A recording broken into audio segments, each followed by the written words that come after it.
ನಾಡಿನ ಸಮಸ್ತ ಜನತೆಗೆ ಕನ್ನಡ ರಾಜ್ಯೋತ್ಸವದ ಶುಭಾಶಯಗಳು. ಶುಭ ಕೋರುವವರು ಶ್ರೀ ಮೋಹನ್ ಬಾಬು ಡಿಎಂ, ಸದಸ್ಯರು ದೊಮ್ಮಸಂದ್ರ ಗ್ರಾಮ ಪಂಚಾಯಿತಿ, ಆನೇಕಲ್ ತಾಲೂಕಾ, ಬೆಂಗಳೂರು.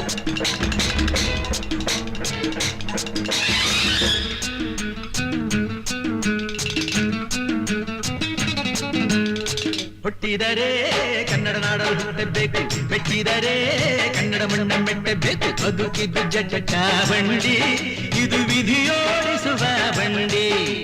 ಬದುಕಿದ್ದು ಜಟಕ ಬಂಡಿ, ವಿಧಿ ಅಲೆದಾಡಿಸುವ ಬಂಡಿ.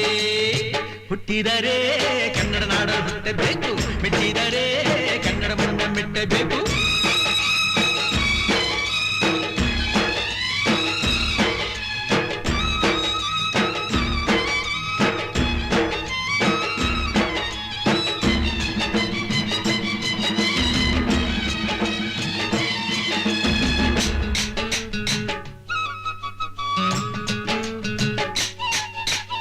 ಕಾಶಿಲಿ ಸ್ನಾನ ಮಾಡು, ಕಾಶ್ಮೀರ ಸುತ್ತಿ ನೋಡು, ಜೋಗದ